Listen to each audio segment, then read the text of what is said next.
Alhamdulillah wassalatu wassalamu ala Rasulillah wa ala alihi wa ashabihi wa mawalah. Asyhadu an la ilaha illallah wahdahu la syarikalah wa asyhadu anna Muhammadan abduhu wa rasuluhu amma ba'd.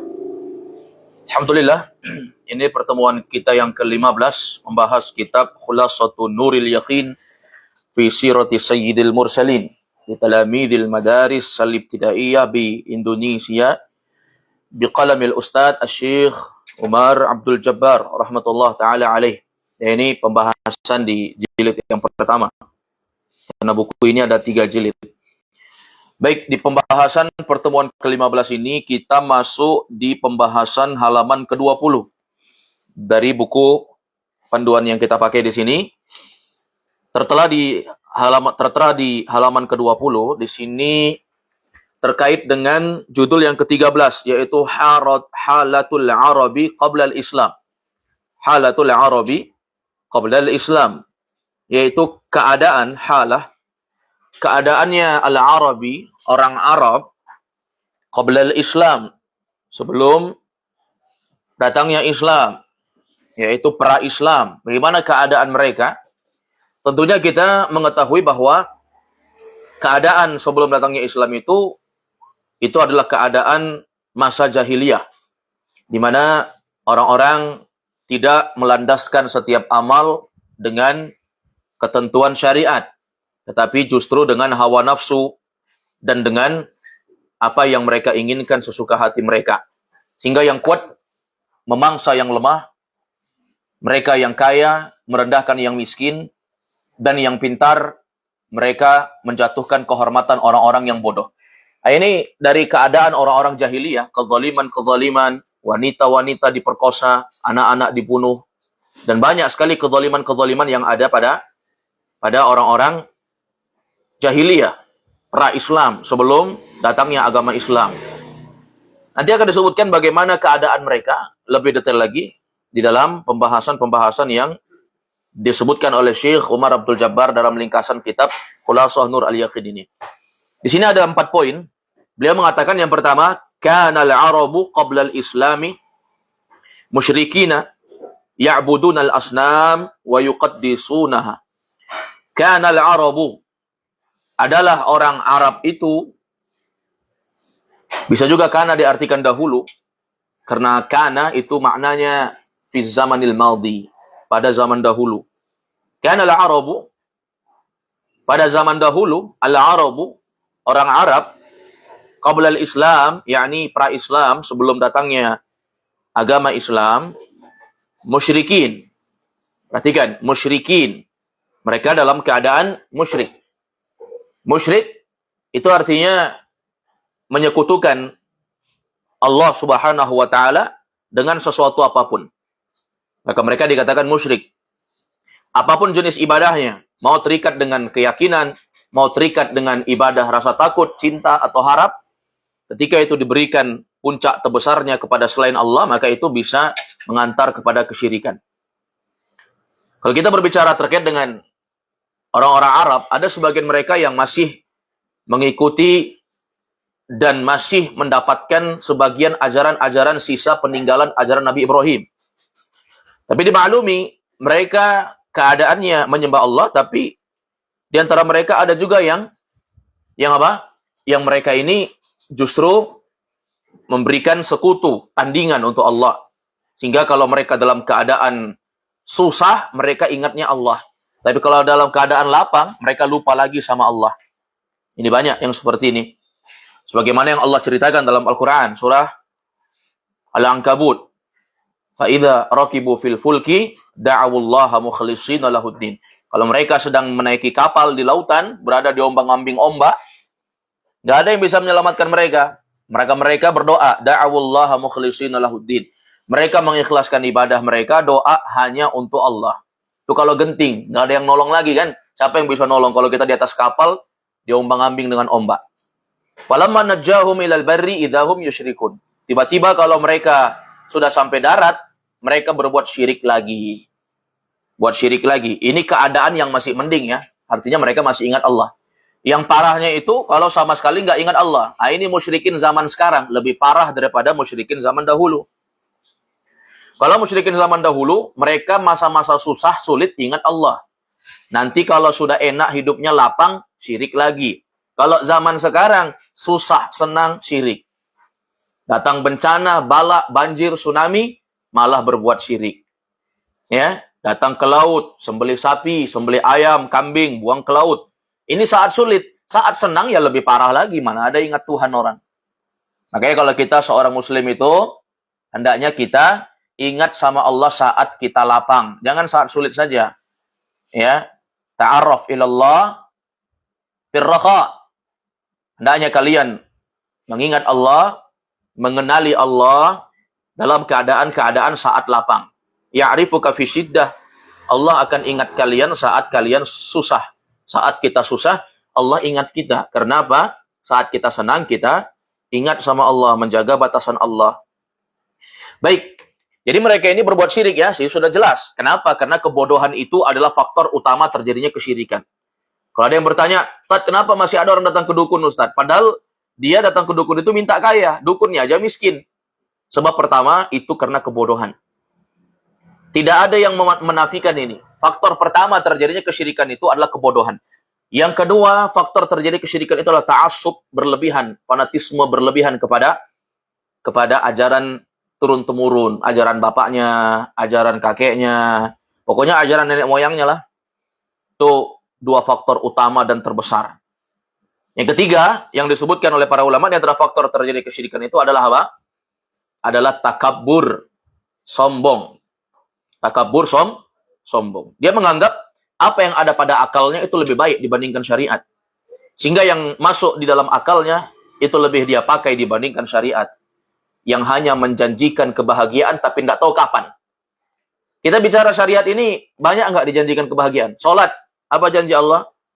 Ya, surga. Jihad, mati di medan jihad, surga. Tapi nggak nyata itu. Nggak pernah ada sampai sekarang, nggak pernah kita lihat. Mana balasannya? Nggak ada.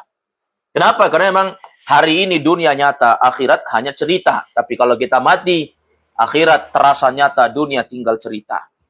Baik, lanjut berikutnya. Ya'budun al-asnam. Ya'buduna, mereka itu ya'budun, menyembah al-asnam. Asnam jamak dari sanamun, jamaknya al-asnam. Yaitu apa? Berhala-berhala. Kalau datang dengan kalimat al-asnam, berarti mereka menyembah berhala-berhala yang banyak. Berarti berhalanya bukan satu. Andai kata pun mereka menyembah berhala satu saja, ya, itu sudah keliru. Apalagi banyak berhala. Gimana caranya? Tuhannya banyak. Masuk akal ya. Coba ibaratkan ada mobil, setirnya ada dua, kiri dan kanan. Ada orang yang menyetir mobil belok kanan, supir satu lagi mau belok kiri. Kira-kira gimana? Ketika Tuhan itu lebih dari satu. Gak usah bantah secara dalil, secara nakal, penukilan, Quran Sunnah. Secara akal saja, itu nggak diterima, nggak cocok nalar. Kalau Tuhan itu ada tiga, ada Tuhan Bapa, Tuhan Ibu, Tuhan Anak. Lalu siapa yang menetapkan? Siapa yang memutuskan perkara? Gimana kalau misalnya Tuhan yang pertama mau hujan, Tuhan yang pertama mau panas? Apa yang terjadi? Hujan panas? Ya kan? Nah, ini tentu saja ya sebab utamanya adalah kejahilan. Sehingga kita katakan tadi, kesyirikan itu faktor utamanya adalah kebodohan. Berikutnya kata beliau, wa yuqaddisunaha, dan mereka mensucikan. Qaddasa yuqaddisu itu artinya mensucikan. Mereka itu apa? Mensucikan hak. Hak kembali kepada mana? Siapa yang tahu? Yuqaddisunaha, berhala. Al-asnam. Makanya dia pakai hak. Karena al-asnam itu adalah bentuk sighah jamak taksir. Sehingga jamak taksir itu dihukumi sebagai mu'annas. Makanya dia bukan yuqaddisunahu, tapi yuqaddisunaha. Karena kembali kepada al-asnam itu haknya itu. Berarti yuqaddisunaha, mereka mensucikan. Apa yang mereka sucikan? Berhala-berhala. Jelas ya? Kalau ditanya, kenapa pakai has itu, bukan pakai hu?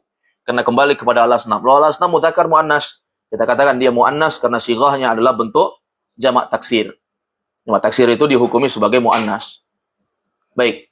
Kalau kitabun itu mudzakkar, kalau dia jadi kutubun, nah ini sudah menjadi mu'annas. Menurut alal asah, pendapat yang paling kuat. Sebagian ulama nahu mengatakan bahwa jamak taksir itu dia tetap dihukumi seperti mufradnya. Kalau dia dijamak, dilihat dulu mufradnya apa. Kalau mufradnya mudzakkar, ya dia tetap mudzakkar walaupun dia dijamak. Tapi alal asah, pendapat yang paling kuat bahwa jamak taksir dihukumi sebagai muannas. Baik, ini yang pertama. Yang kedua, masuk dalam keadaan mereka seperti apa? Wa kanu yaqtuluna auladahum khaufan minal ju'i wal faqr. Mereka ini ya, wa kanu, kalau tadi kana di atas zaman dahulu atau kita artikan dahulu orang Arab. Kanal Arabu. Kalau ini wa kanu. Kita juga artikan dahulu. Dan di masa dahulu, mereka, hanya bedanya ada merekanya. Kalau tadi kana nggak ada merekanya. Kalau ini ada merekanya. Dan di masa dahulu, kanu, mereka, siapa mereka yang dimaksud? Yaitu apa? Al-Arab, orang-orang Arab. Al-Arab, orang-orang Arab. Dan dulu mereka, yaktuluna. Yaktuluna. Kalau ya'buduna menyembah, yaktuluna apa?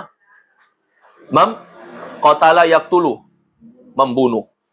Mereka membunuh. Qatala yaktulu kadang diartikan memerangi. Tapi kalau di sini membunuh, bukan sekedar diperangi, tapi dihilangkan nyawanya. Ya, dihilangkan apa? Nyawanya. Baik dalam konteks syariat, ya, qatala yaktulu itu diartikan memerangi. Tapi di sini yaktuluna yaitu menghilangkan nyawa, membunuh.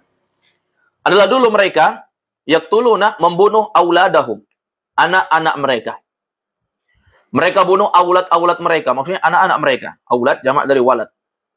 Kerjanya suka bunuh anak. Mau laki-laki, perempuan mereka bunuh semua. Kenapa? Anak itu merugikan. Anak itu tidak membawa sama sekali keberuntungan. Jadi, pemahaman-pemahaman jahiliyah itu diadopsi oleh orang zaman sekarang.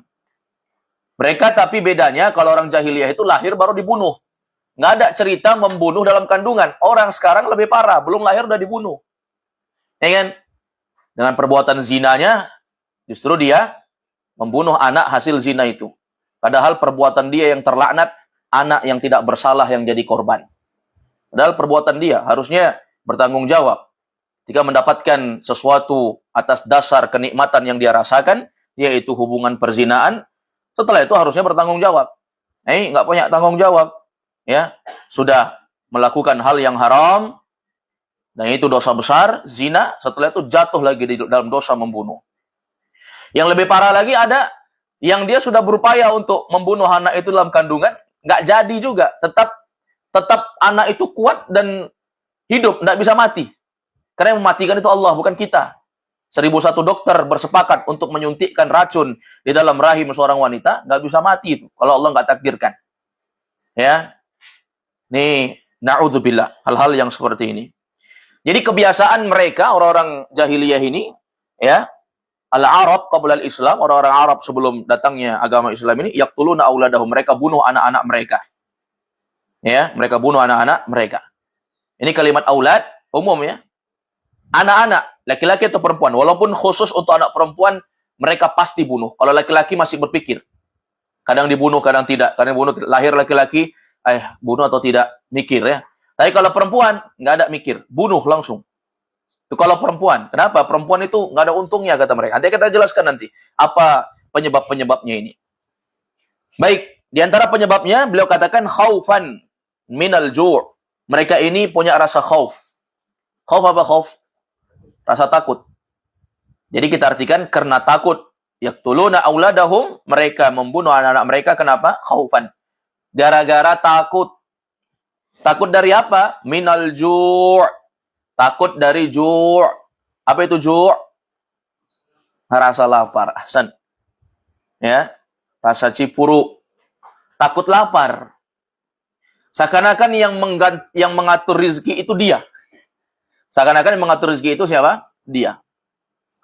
Baik. Nah ini sebenarnya ya, kita mesti banyak memahami. Memang sesuatu itu kita bisa rasakan kalau kita sudah masuk dalam perkara itu. Kalau kita belum masuk dalam suatu perkara, kita nggak boleh hanya menebak-menebak. Contoh misalnya ada orang takut nikah. Kenapa? Takut punya anak, takut nanti ada yang dia biayai, takut miskin. Akhirnya nggak nikah-nikah sampai mati. Kenapa? Khaufan minal ju'. Khaufan minal faqr. Saya takut dari lapar, saya takut dari kemiskinan. Padahal sebenarnya rasa khawatir itu kita juga punya, ya enggak? Dulu belum menikah kita ada rasa begitu. Dan begitu menikah, yang sangkaan yang pernah kita sangka itu sama sekali nggak ada itu. tetap kita makan, tetap kita hidup, walaupun hanya pas-pasan. Ya, nggak mati kita gara-gara kelaparan. Apalagi zaman sekarang, Masya Allah, manusia sudah banyak, orang baik banyak. Ya, nggak kayak zaman dahulu ya, mau susah cari orang, tetangga nggak ada, kiri kanan gurun pasir, ada orang Arab. Kalau kita zaman sekarang, duduk-duduk aja kita, ada yang antarkan makanan. Masya Allah, luar biasa. Wa ma min dabbatin illa 'alallahi rizquha. Tidak ada satupun makhluk yang hidup di muka bumi ini kecuali Allah yang menanggung rizkinya. Ini nggak usah khawatir kita, pasti ada itu insya Allah. Walaupun tidak berlebih, tapi pasti ada minimal cukup, kita tidak mati kelaparan. Baik, jadi berbaik sangka dengan Allah, ya. Baik sangka sama Allah, jangan buruk sangka. Membunuh jiwa, na'udzubillah. Siapa yang membunuh jiwa? Allah sebutkan faka'annama qatalan nasa jami'a, bunuh satu jiwa seperti membunuh semua jiwa. Ya kan? Lagi kalau misalnya orang yang kita bunuh itu orang beriman dengan sengaja, wa may yaqtul mu'minan, siapa yang membunuh jiwa seorang mukmin muta'ammidan dengan sengaja. Apa kata Allah? Fajaza'uhu jahannam, balasannya neraka jahannam, khalidan fiha, dia akan kekal di dalamnya. Ya, dia kekal di dalamnya. Kalau dia tidak bertaubat. Kalau dia bertaubat, berapapun jiwa yang dia bunuh pasti Allah akan ampuni karena rahmat Allah begitu luas dan pintu taubat selalu terbuka. At-taibu minadz-dzambi kama la dzambalah. Kata Nabi, orang yang bertobat dari satu dosa, mereka seakan-akan tidak punya dosa. Baik, berikutnya, ma'asyiral ikhwah azakumullah, disebutkan wal faqri. Jadi khaufan minal ju' karena takut dari lapar, wal faqr dan faqr, kemiskinan. Takut lapar, takut miskin. Ya. Ini semua kenapa bisa terjadi? Yang pertama karena tidak memiliki ilmu agama, kejahilan yang mendasari. Yang kedua karena buruk sangka kepada Allah. Ini sifatnya. Kenapa bisa terjadi pembunuhan terhadap anak? Yang pertama tadi apa? Bi'adamil ilmi, karena tidak adanya ilmu, yakni kejahilan yang merajalela. Yang kedua yaitu disebabkan buruk sangka terhadap Allah. Maka Allah mengatakan dalam hadis qudsi, ya, ana inda dhanni 'abdi bi, aku ini sesuai dengan prasangka hambaku. Bagaimana pemberian Allah kepada kita? Sesuai prasangka kita. Kalau baik, prasangka kita baik. Kalau buruk, ya buruk tentu. Allah pasti akan membalas dengan sesuatu yang sesuai dengan prasangka kita. Poin ketiga, kata beliau, wa yadfinuna banatihim wa hunna hayyatun khasyatal 'ari wal 'aib. Jadi secara umum anak-anak mereka bunuh. Tapi kalau laki-laki mereka masih mikir. Kadang ada gunanya laki-laki, bantu bapaknya kerja. Kalau perempuan sepakat bunuh, nggak ada guna. Wa yadfinuna banatihim.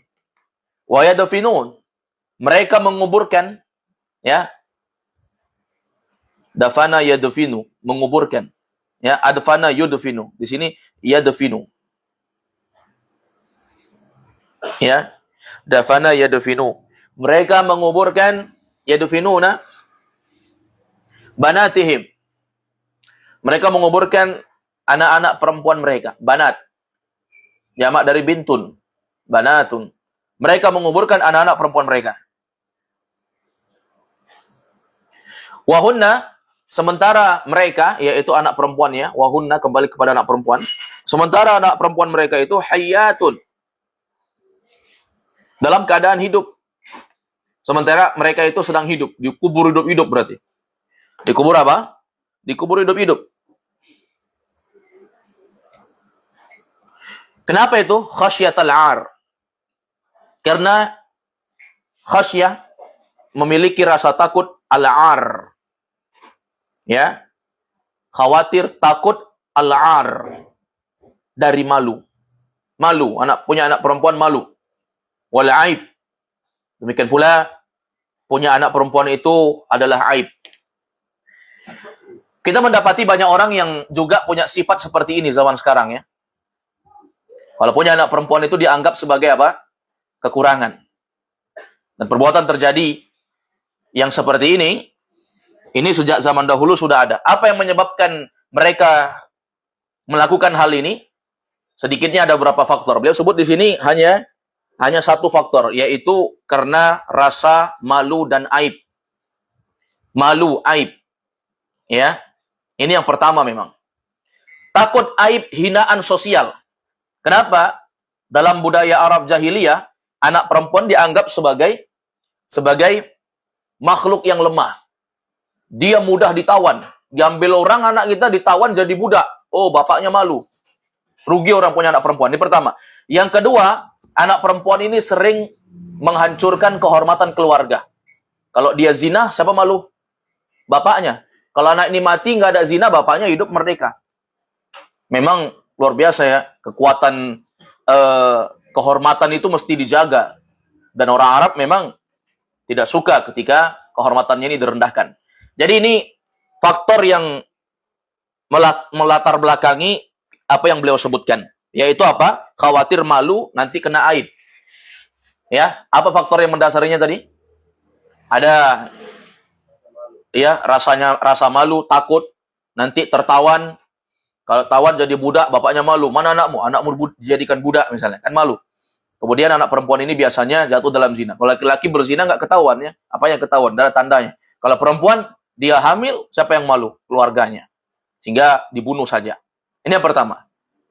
Yang kedua, ya, di antara faktor di sini nggak sebutkan, kita tambahkan. Oh, memang anak perempuan itu sama sekali nggak berharga. Beda dengan anak laki-laki. Kalau anak laki-laki, dia dipandang hebat ya. Bisa berperang, ya kan? Melindungi kabilahnya. Meningkatkan kekuatan sukunya. Kalau perempuan mana ada seperti ini. Ada perempuan jago perang, tapi tidak seperti laki-laki. Jadi, mayoritas kebanyakan perempuan itu lahir dibunuh. Ya. Kalau mungkin zaman dulu ada USG, sudah lama, mungkin dibunuh dalam perut. Ya, ketika di USG ternyata adalah perempuan, dibunuh di kandungan. Tapi kan zaman dulu tidak ada, sehingga lahir baru ketahuan laki-laki atau perempuan. Kemudian yang berikutnya, kekhawatiran ekonomi. Yang antara sebabnya mereka membunuh. Takut miskin. Ya, takut apa? Mengecam kehidupan mereka. Kenapa? Karena kalau perempuan, bapaknya nanggung anaknya. Sampai dia nikah. Tapi kalau laki-laki kan, dia bisa dijadikan orang yang membantu bapaknya bekerja. Kemudian berikutnya di antara sebab yang melatar belakangi pembunuhan terhadap anak perempuan di masa silam, di masa pra-Islam ini, ketakutan terhadap masa depan. Takut. Mereka khawatir, ya, nanti anak-anak perempuan ini akan diberlakukan dengan buruk oleh orang-orang. Dibully, nggak bisa bela dirinya, dan seterusnya. Nah, ini tentu saja keliru ya. Karena membunuh anak perempuan itu akan diminta pertanggungjawaban di hadapan Allah. Sebagai Allah sebutkan dalam surah At-Takwir ayat 8-9. Wa idal mau'udatu su'ilat bi ayyi dzambin qutilat, kata Allah. Apabila anak-anak perempuan itu dikubur hidup-hidup, lalu nanti mereka akan ditanya. Dan apabila bayi perempuan yang dikubur di dunia hidup-hidup, mati mereka, su'ilat. Kelak kemudian hari mereka akan ditanya, bi ayyi dzambin qutilat, karena dosa apa dia dibunuh. Nggak ada dosanya dia. Apalagi dalam rahim. Ya, dihancurkan dengan obat-obatan yang menghancurkan janin di dalam rahim. Na'udzubillah. Maka ini tentu saja sesuatu yang haram. Demikian pula memang rasa kebencian yang ada terhadap anak perempuan, ini Allah gambarkan juga dalam Al-Quran. Surah An-Nahl ayat 58. Wa idza busyira ahaduhum bil untha dhalla wajhuhu muswaddan wa huwa qadhim. Apabila mereka diberi kabar gembira tentang kelahiran anak perempuan, maka menghitam wajah mereka dalam keadaan mereka ini sangat marah. Orang marah biasa wajahnya warna apa? Merah. Ini menghitam. Gimana ini? Sudah merah sekali, menghitam. Ya kan? Merah cerah, lalu menjadi merah tua, menghitam. Ini udah marah sekali. Darah tinggi udah naik semua di atas kepala darahnya ini. Lalu Allah mengatakan lanjutan ayat, masih surah An-Nahl ayat 59-nya. Yatawara minal qaumi min su' ma busyira bihi ayumsikuhu ala hunin am yadussuhu fit turabi ala sa'a ma yahkumun. Maka ketika Allah beritakan kepada mereka kelahiran anak perempuan, mereka langsung menghitam wajahnya, marah. Yatawara minal qaum. Maka orang-orang yang biasanya diberikan anak perempuan, mereka akan sembunyi dari kaumnya. Nggak dinampakkan bahwa lahir anak perempuan. Makanya orang kalau hamil pun nggak mau ngasih tahu lagi hamil. Kenapa? Nanti kalau tanya lagi hamil, mana anakmu? Ya kan? Kalau bisa jangan dia tahu bahwa istrinya sedang hamil. Maka dia menyembunyikan dari banyak orang karena takut nanti diejek ya, takut disampaikan kepadanya tentang berita buruk, diejek. Waduh, kenapa kamu lahirnya anak perempuan? Kamu ini sial. Ini akan buat malu keluarga. Kabilah kita akan jelek dengan kabilah yang lain. Ya, gara-gara apa? Anak perempuan biasanya nanti mudah ditawan, mudah berzina, jatuh di dalam zina, kita yang malu, kabilah kita rusak misalnya. Ya. Lalu Ya, Allah mengatakan, ayumsikuhu ala hunin am yadussuhu fit turab. Ya. Maka orang tua yang diberikan anak perempuan di masa silam itu Allah katakan, maka dia akan memeliharanya tapi mengandung kehinaan. Atau yang kedua, yadussuhu fit turab. Dia akan benamkan anak itu hidup-hidup dalam tanah. Ya. Lalu Allah mengatakan, ala sa'ama yahkumun. Begitu buruknya apa yang mereka tetapkan itu. Maka ini ya dilarang di dalam Islam untuk membunuh jiwa, membunuh anak-anak terlebih dahulu gara-gara takut miskin. Ayat yang jelas menerangkan tentang ini firman Allah dalam surah Al-Isra, "Wala taqtulu auladakum khasyata imlaq, nahnu narzuqukum wa iyyakum." Nahnu narzuquhum wa iyyakum. Janganlah kalian membunuh jiwa-jiwa anak-anak kecil itu, jangan kalian bunuh anak-anak kalian karena takut miskin. Kami yang kasih mereka rizki dan kami juga yang kasih rizki untuk kalian. Baik, selesai ya dalam pembahasan poin yang ketiga. Poin yang keempat, wa kanu mutanajirina yuharibuna ba'duhum ba'dan li'auhal asbab. Wa kanu, dan dulu mereka, yaitu orang-orang Arab sebelum Islam datang ini, mutanafirin. Mereka ini saling bermusuhan. Saling apa? Saling bermusuhan. Mereka saling bermusuhan, mutanafirin, mutasyajirin, saling bertengkar. Kalau bermusuhan mungkin tidak selalu bertengkar. Karena bermusuhan bisa saja mungkin dia saling menjauh. Tapi kalau makna mutasyajirin ini bertengkar, adu argumen, berdebat dengan mulut atau saling ya pukul-pukulan, bahkan saling membunuh dengan apa? Dengan fisik. Yuharibuna ba'duhum ba'da. Yuharibu, ya, saling perang. Yuharibu, saling perang. Ba'duhum ba'da, sebagian mereka ba'da dengan sebagian yang lain. Saling perang. Ya, ini juga masih banyak zaman kita. Perang antar saudara. Ada di beberapa daerah itu, ya, kalau orang perang selalu megang pisau, megang parang. Di mana-mana, oh, parang-parangan lagi. Nggak heran kita udah orang megang-megang parang saling bacok-bacokan biasa. Ya, di sebagian tempat ya. Di Indonesia masih banyak seperti itu. Nah, ini yang melatar belakangi hal-hal yang seperti ini itu disebabkan apa? Kejahilan. Tidak punya ilmu, nggak adanya rasa takut terhadap Allah, tidak takutnya terhadap pembalasan di hari kemudian dari kezaliman yang dilakukan. Nah, sehingga mereka mutanafirin, saling bermusuhan, mutasyajirin, saling apa? Saling bertengkar. Yuharibu ba'duhum ba'da. Mereka saling memerangi sebagian mereka dengan sebagian yang lain. Kenapa itu bisa terjadi? Li'auhal asbab. Hanya karena sebab sepele. Sebab sepele. Kalau dia bunuh-bunuhan karena anaknya dibunuh, mungkin besar ya. Anak saya dibunuh, maka saya akan bunuh engkau. Saya akan bunuh engkau. Kenapa? Anaknya dibunuh. Tapi ini masalah sepele. Hanya gara-gara apa? Masalah kecil. Baik, kita beralih ke halaman berikutnya, halaman 21, kata beliau, as'ilatun, soal-soal. Mada kana al-arabu ya'buduna qabla al-islam? Mada kana al-arabu ya'buduna qabla al-islam? Ya, apa kana al-arabu, apa yang dulu orang Arab itu ya'buduna qabla al-islam, apa yang mereka sembah? Apa yang mereka sembah qabla al-islam? Jawabannya apa? Ya'budunal asnam. Di poin nomor berapa jawabannya? Poin pertama. Poin nomor 1. Ya'budunal asnam. Jawabannya apa? Ya'budunal asnam. Bismillah. Soal kedua. Limadha kanu yaqtuluna auladahum? Limadha? Kenapa? Kenapa mereka? Kenapa dulu mereka yaqtuluna auladahum? Membunuh apa? Anak-anak mereka. Kenapa mereka bunuh anak-anak mereka? Hah? Yaqtuluna auladahum khaufan minal ju'i wal faqr. Mereka membunuh anak-anak mereka karena takut dari lapar dan kemiskinan. Berikutnya, limadha kanu yadfinuna banatihim? Limadha? Kenapa? Kenapa zaman dulu mereka yadfinuna? Apa yadfinun? Menguburkan. Kenapa zaman dulu mereka menguburkan banatihim? Anak-anak perempuan mereka. Kenapa? Jawabannya ada di mana? Di poin yang ketiga. Yadfinuna banatihim wa hunna hayyatun limadha? Khasyatal ari wal aib. Karena apa? Takut, khawatir dengan rasa malu dan aib. Malu apakah maksudnya? Malu apa?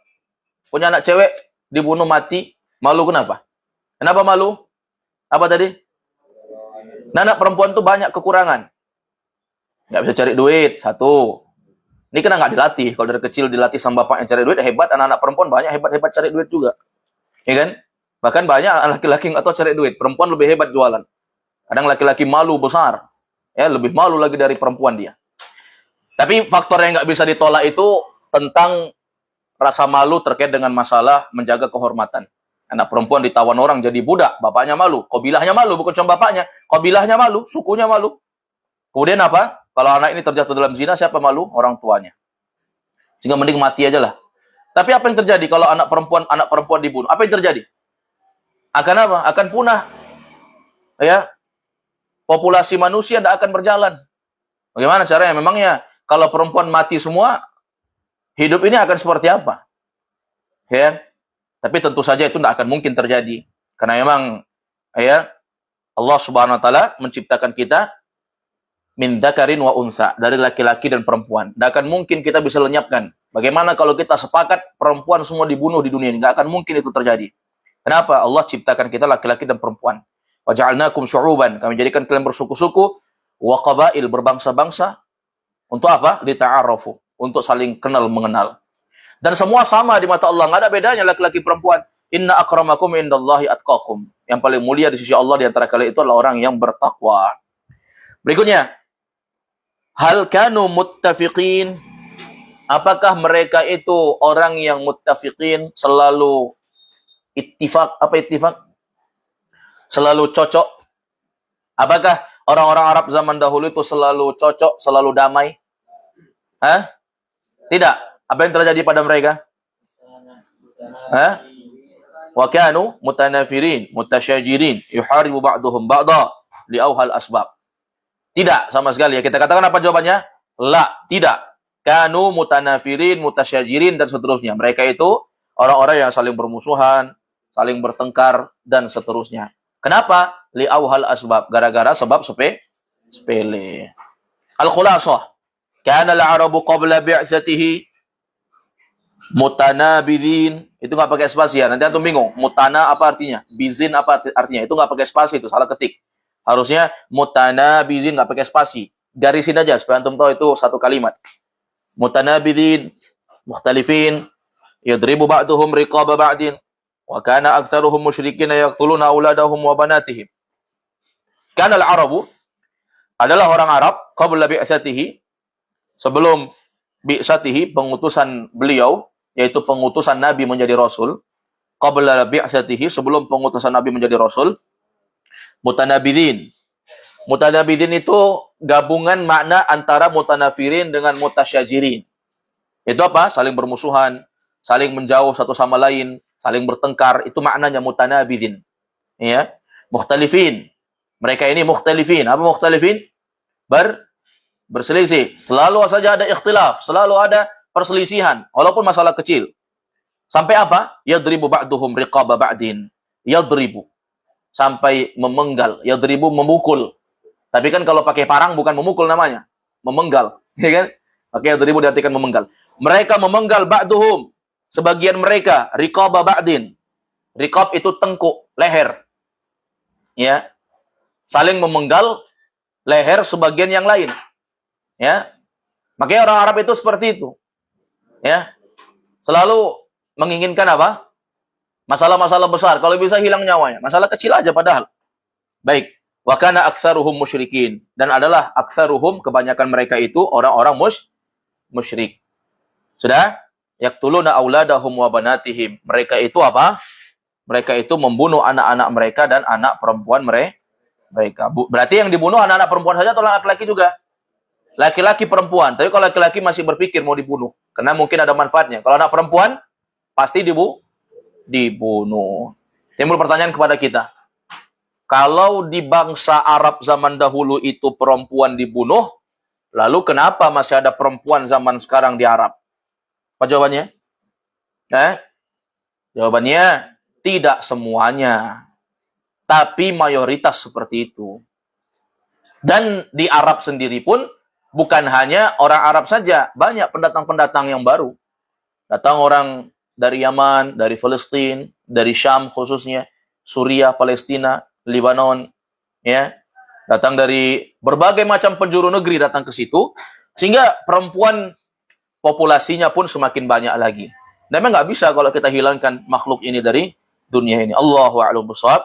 Insyaallah tahun berikutnya kita akan masuk di judul yang ke-14, ya, yaitu ad-da'watu sirrah. Dakwah pertama Nabi itu dakwah sirran, dakwah sembunyi-sembunyi. Dakwah secara sembunyi-sembunyi. Naktafi bihadzal qadar, subhanakallah wa bihamdik, asyhadu an la ilaha illa anta astaghfiruka wa atubu ilaik. Assalamualaikum warahmatullahi wabarakatuh.